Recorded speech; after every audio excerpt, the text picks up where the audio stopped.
Welcome प्यारे प्यारे बच्चों। आज हम सॉल्व करेंगे विज्ञान भारती फर्स्ट कक्षा 6 अभ्यास कार्य पुस्तिका। ये बच्चों हमारी 2025 और 26 की बुक है।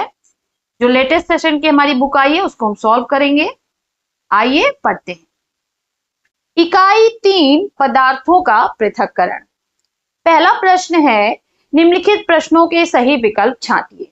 चावल से कंकड़ के पृथक्करण का मुख्य आधार क्या है?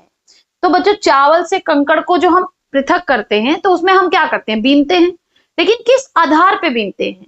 तो कंकड़ की आकृति, आकार एवं रंग चावल से भिन्न होना। चावल की आकृति और कंकड़ की आकृति में अंतर होगा, साथ ही साथ उसका रंग भी जो है वो चावल से भिन्न होगा, तो हम उसको आसानी से देखकर बीन कर पृथक कर सकते हैं। ख प्रश्न है, तलछटीकरण अथवा निथारने की क्रिया द्वारा ठोस तथा द्रव के उन्हीं कणों के घटकों को पृथक करते हैं जो क्या हो बच्चों, जल में अघुलनशील हो और तली में बैठ जाते हो। अगर घुलनशील होगा बच्चों तो वो उसमें पहले ही घुल जाएगा, तो ना तो वो तलछटीकरण होगा यानी नीचे बैठेगा, और ना हम उसका ऊपर का पानी निकाल कर निथार पाएंगे। तो क्या होना चाहिए, अघुलनशील होना चाहिए, और तली में बैठने के लिए उसका वेटेड होना भी जरूरी है। चलिए नेक्स्ट पे चलते हैं। दूध या दही मथने पर मक्खन के कण पृथक होने पर ऊपर आ जाते हैं, इसका प्रमुख कारण क्या है? तो इसका प्रमुख कारण है मक्खन के कणों का हल्का होना। नेक्स्ट, रिक्त स्थानों की पूर्ति कीजिए। डैश में अंतर के कारण चालना संभव हो पाता है। तो बच्चों आकार में अंतर के कारण चालना संभव हो पाता है। क्यों? अब जैसे मान लीजिए हम कोई चीज चाल रहे हैं, मान लीजिए हम मोटा बालू चाल रहे हैं, उसमें से महीन बालू अलग करना है, तो ये जो हमारी जाली होगी वो इतनी महीन होगी कि इससे महीन बालू छट जाएगा और मोटे मोटे पत्थर जो हैं वो अलग हो जाएंगे। नेक्स्ट, जल से बालू पृथक करने की सुगम विधि डैश और निथारना है। तो क्या है बच्चों, तलछटीकरण और निथारना। यहाँ पे हम भर लेंगे तलछटीकरण। जल वाष्प का द्रव में बदलना डैश कहलाता है। क्या कहलाता है बच्चों? संघनन कहलाता है।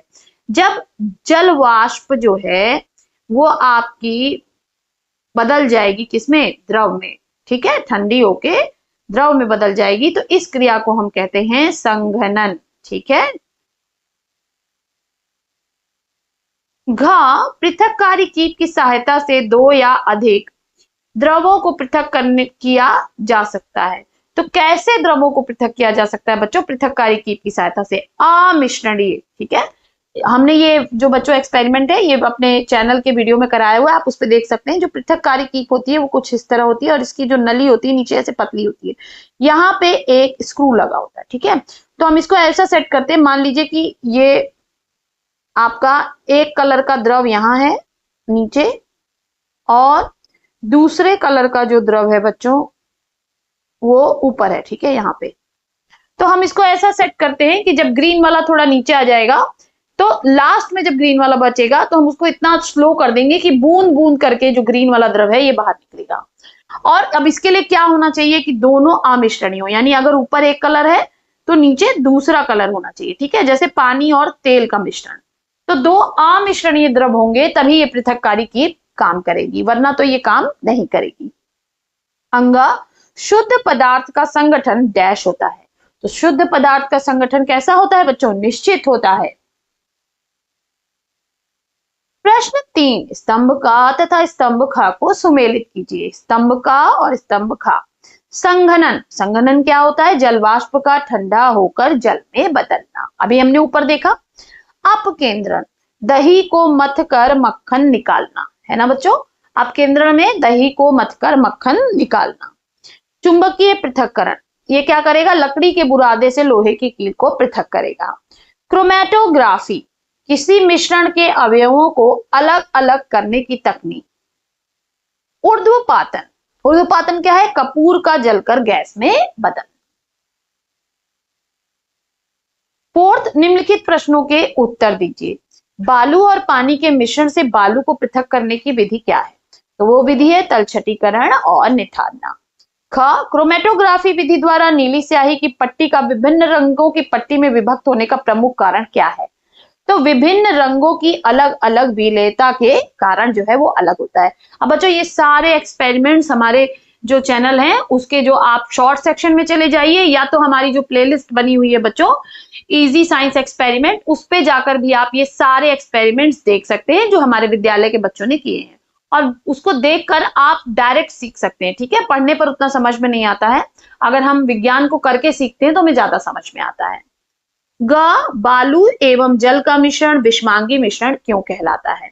तो विषमांगी मिश्रण क्यों कहलाता है बच्चों? क्योंकि अवयवों को अलग अलग देखा जा सकता है। जिस भी मिश्रण के अवयवों को हम अलग अलग देख सकते हैं उसको हम विषमांगी मिश्रण कहते हैं। वाष्पीकरण तथा संघनन की सहायता से शुद्ध द्रव प्राप्त करने की क्रिया का क्या नाम है? तो इस क्रिया का नाम है आसवन विधि। ठीक है, चलिए नेक्स्ट, ओसाना विधि द्वारा गेहूं से भूसा किस कारण पृथक होता है? तो भूसा हल्का है तथा गेहूं के भारी होने के कारण। ठीक है, हल्का भूसा दूर उड़ जाता है और गेहूं भारी होने के कारण पास में गिर जाता है।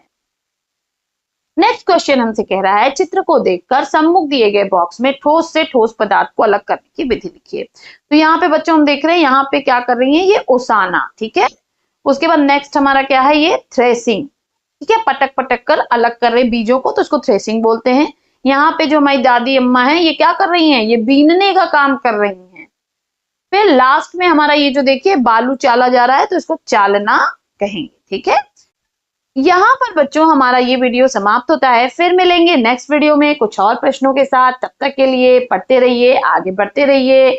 बाय बाय बच्चों।